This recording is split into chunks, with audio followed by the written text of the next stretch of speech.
Tu crois scroller. En réalité, c'est toi qu'on fait défiler. Chaque like, chaque pause d'une demi-seconde, chaque micro-hésitation alimente une machine qui lit tes failles mieux que toi. En 2025, les réseaux ne se contentent plus de capter ton attention. Ils exploitent cette zone d'ombre de la psychologie humaine pour orienter tes choix, polariser tes opinions et vendre tes émotions au plus offrant. Tu veux garder le contrôle? Tu vas devoir regarder là où ça fait mal. Voici le marché. Reste jusqu'au bout et tu repartiras avec un radar interne. Un système simple pour repérer, en temps réel, quand et comment on tapote. Par la validation instantanée qui te rend accro. Par l'indignation calibrée qui t'enferme dans la colère. Par la peur de l'exclusion sociale. Par la tribalisation qui transforme les nuances en guerre. Par la projection qui te fait voir chez les autres ce que tu refuses en toi. Par le biais de confirmation qui te ment, mais te rassure. Et par l'illusion de contrôle qui te fait croire que tu choisis. Je ne suis pas là pour te moraliser. Je vais nommer chaque mécanisme, te montrer exactement comment les plateformes l'utilisent et te donner un contre-mouvement pour t'en protéger. Objectif, que toi choisisses ce que tu regardes et pas l'inverse. Avertissement. Ce que tu vas apprendre peut te rendre moins manipulable. Mais mal utilisé, ça peut aussi te rendre dangereux.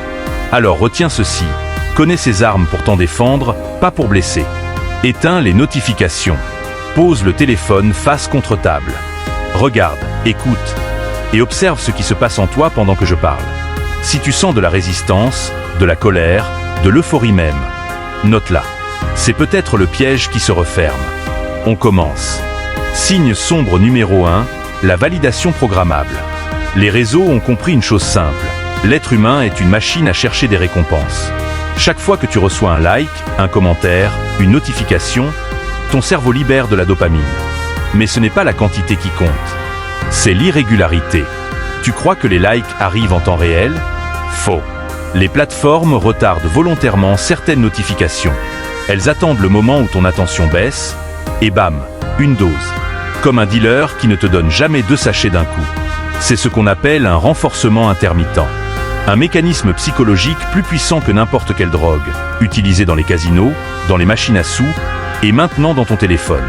Résultat, ton cerveau n'attend pas le prochain like. Il l'espère, il l'anticipe.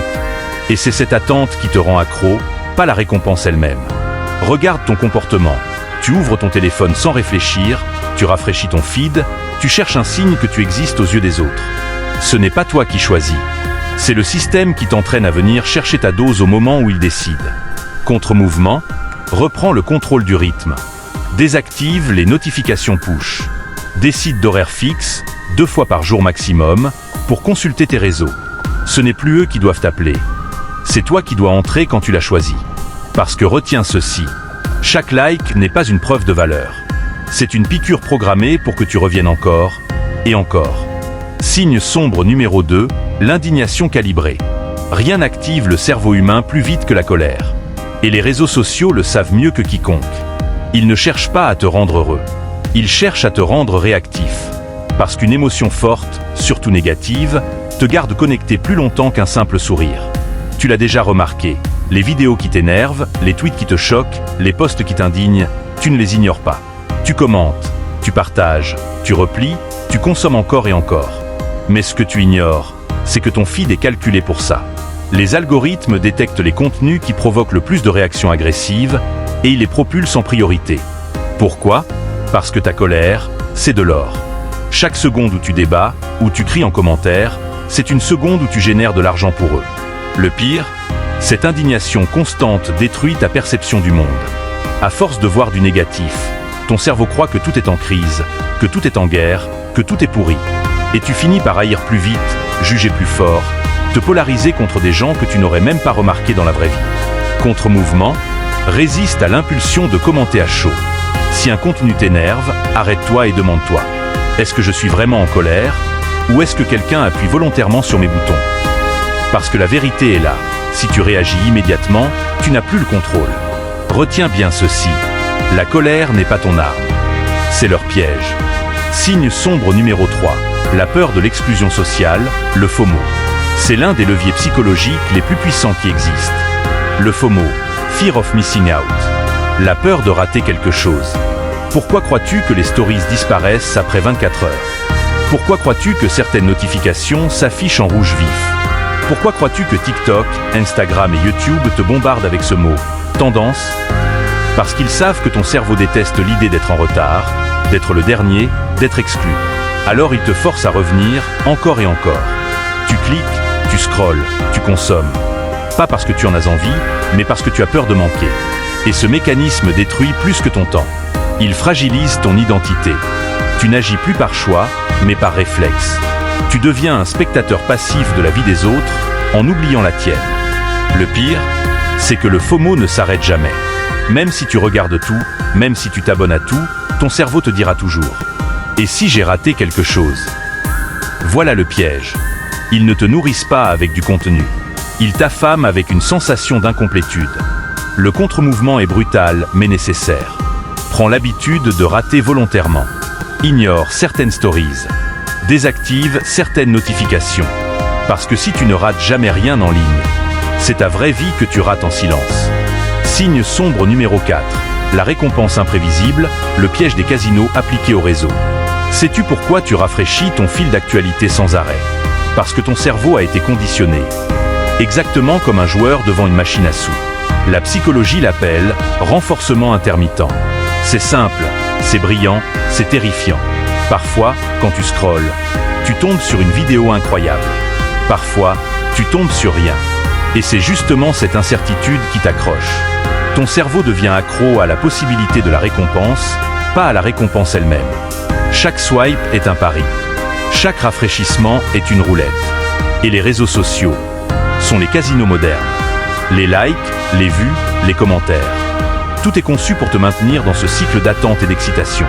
Tu ne fermes pas ton application parce que la prochaine vidéo, le prochain message, la prochaine notification pourrait être celle qui te donne un shoot de dopamine plus fort que tout. Voilà comment ils volent ton temps, ta concentration, ton énergie. Pas d'un coup, mais goutte après goutte, scroll après scroll. La seule façon de briser ce piège, créer tes propres récompenses. Remplacer le hasard par l'intention. Parce que si tu ne choisis pas où va ton attention, quelqu'un d'autre le fera pour toi. Signe sombre numéro 5, la validation sociale comme drogue. Pourquoi crois-tu que tu ressens ce petit frisson chaque fois qu'une notification apparaît? Pourquoi un simple like peut changer ton humeur en quelques secondes? Parce que ton cerveau traite la validation sociale comme une drogue. Chaque interaction positive déclenche un pic de dopamine, le même neurotransmetteur libéré par la cocaïne. Et les réseaux sociaux le savent. Alors ils t'inondent de micro-récompenses. Des likes, des cœurs, des partages, des commentaires. Ils créent une boucle où tu deviens dépendant non pas du contenu, mais de la réaction des autres. Le plus sombre, c'est que cette dépendance ne s'arrête jamais. Un like ne te suffit plus, puis 10, puis 100, jusqu'à ce que ton estime de toi soit entièrement contrôlée par un écran.